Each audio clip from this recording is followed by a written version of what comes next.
You sit down, you feel it right there. Your body is telling you it's time. You walk to the toilet, answer the call of nature, and then nothing happens. Or maybe something does happen. A small, hard piece of stool passes, and you're left standing up feeling like the job isn't finished, like there's still something sitting right at the door, refusing to leave. The stool is still stuck there, not high up in your colon, but low in your rectum. If this sounds familiar, I need you to hear this clearly. You are not broken, and you are not alone. What you're experiencing has a name, a cause, and more importantly, a fix that most people never get told about because they're handed the wrong solution for the wrong problem, which is exactly why most laxatives fail you. I am Dr. Rachael Augustine, and for years I've worked with patients well past 50 who come to me frustrated, having tried every laxative on the pharmacy shelf, wondering why none of it works. Today, I'm going to walk you through exactly why this happens, share a simple at-home remedy that can bring relief in as little as half an hour, show you a body position that changes everything, and give you 3 foods that can stop this from ever becoming a recurring problem. Stay with me until the end, because I'm also going to cover the warning signs that mean this isn't just a plumbing issue, it's something your doctor needs to know about. Let's get into it. Here's something almost nobody explains properly. There isn't just one kind of constipation, there are 2, and they behave completely differently. The first type begins way up in your colon.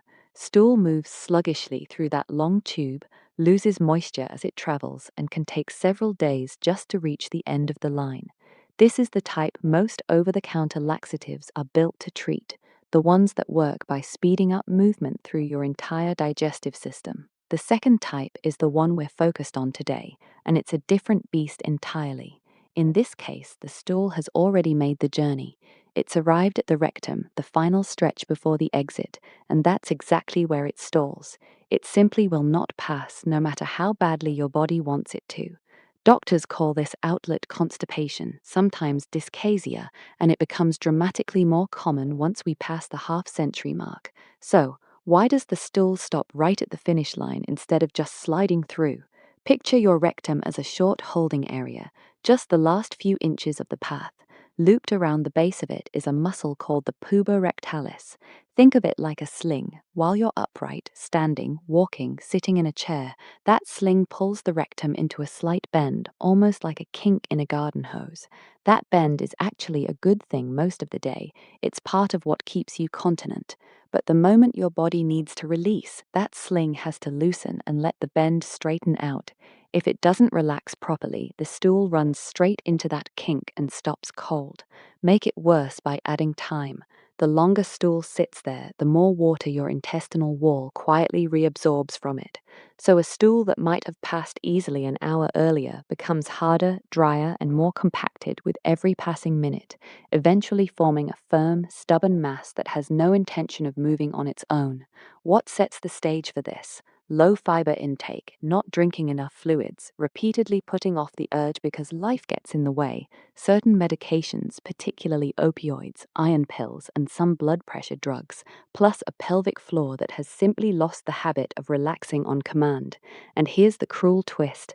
The harder you push against that kink, the tighter it actually becomes. Straining doesn't open the door. It slams it shut, and it's a fast track to hemorrhoids, fissures, and even rectal prolapse.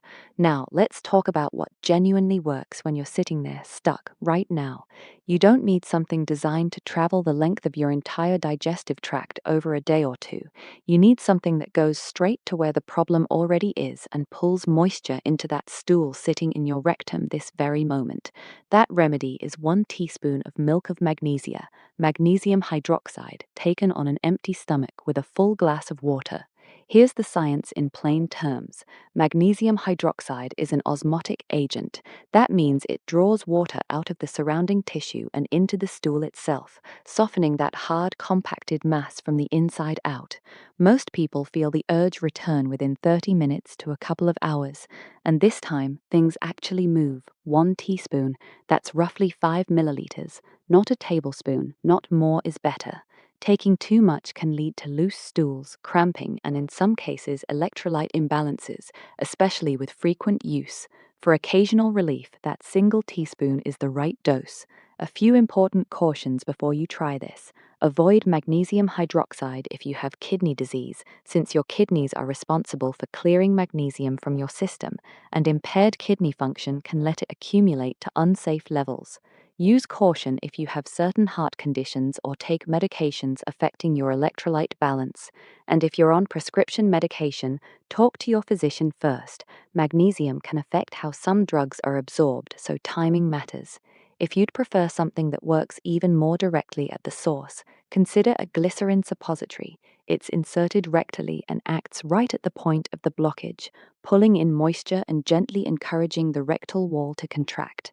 Many people see results within 15 to 30 minutes, and it's available over the counter at virtually any pharmacy. One thing I'd steer you away from, especially as a habit, harsh stimulant laxatives containing senna or bisacodyl.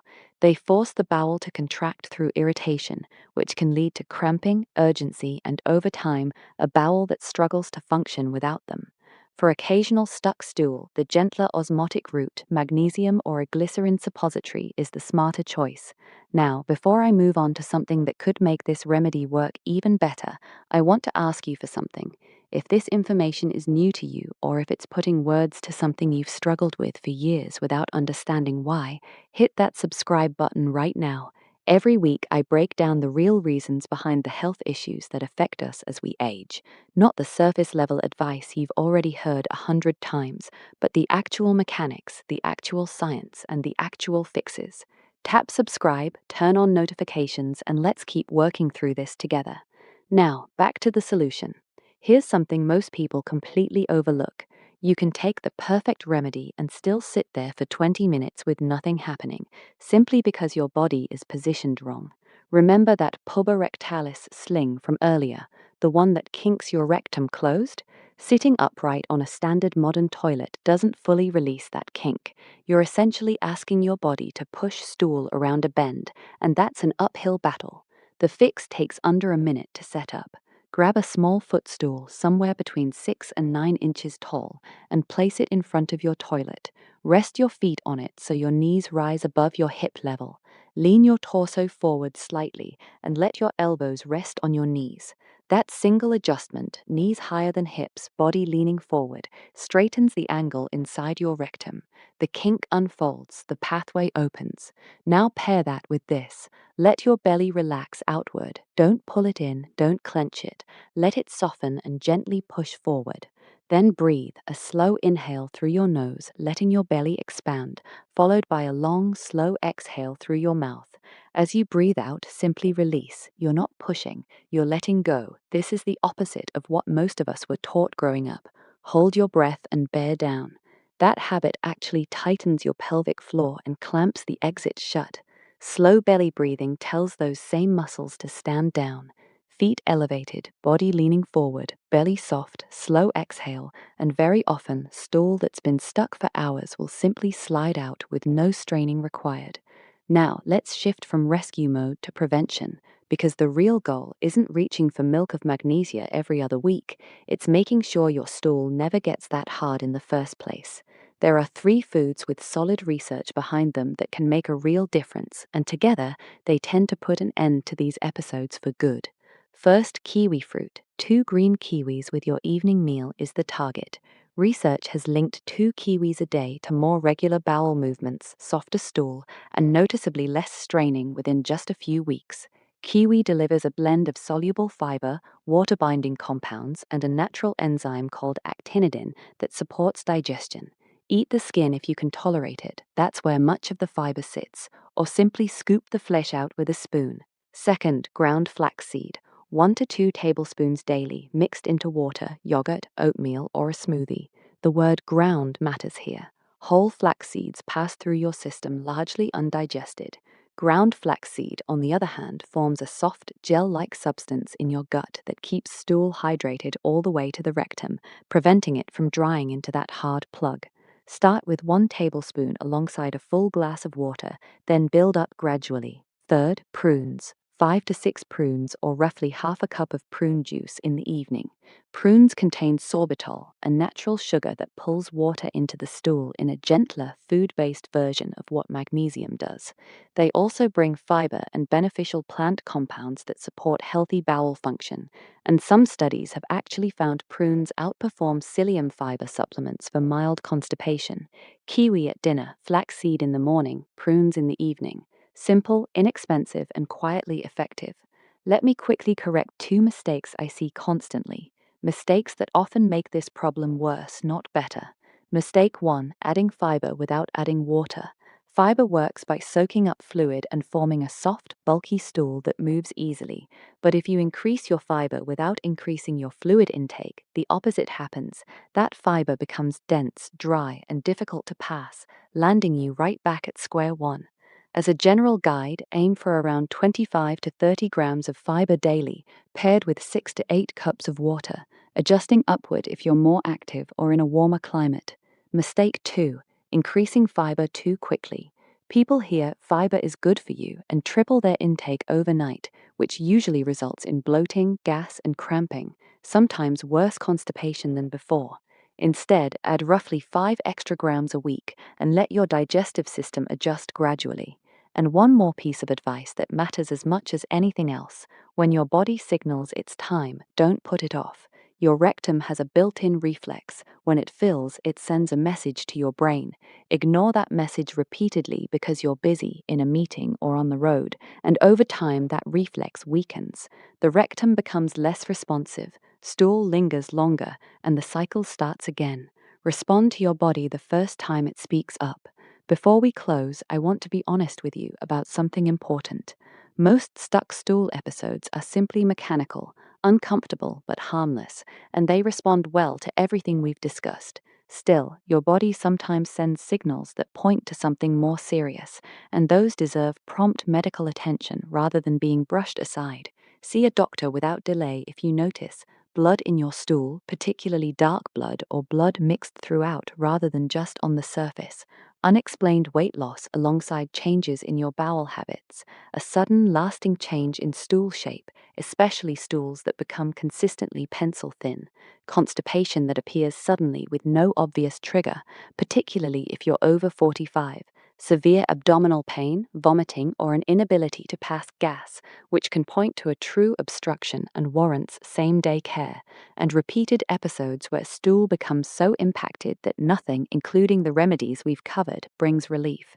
I'm not telling you this to alarm you, quite the opposite. Knowing these signs gives you power. Most of the time, the explanation is simple and fixable, but when your body raises a flag like this, please listen to it. Let's bring it all together. Stool stuck in the rectum is a distinct problem with its own distinct solution. Standard laxatives built for the colon often miss the mark entirely, which is exactly why so many people feel like nothing works for them. When you need relief right now, 1 teaspoon of milk of magnesia on an empty stomach with a full glass of water, or a glycerin suppository for something faster and more localized. Then position yourself properly, feet elevated, knees above your hips, leaning forward, belly relaxed, breathing out slowly and letting go instead of straining. To keep it from returning, 2 kiwis at dinner, a tablespoon of ground flaxseed in the morning, a few prunes in the evening, steady water intake, and fiber increased gradually. And the moment your body calls, answer it. Your body isn't working against you, it's trying to communicate. Listen the first time, and you'll rarely need to be asked twice. If this video helped you understand something you've been dealing with for years, do me a favor. Hit subscribe and tap that bell so you don't miss what's coming next. I cover real, research-backed health topics for adults over 50 every single week, the kind of things your doctor doesn't always have time to fully explain. Drop a comment and let me know if you've experienced this, and I'll see you in the next one.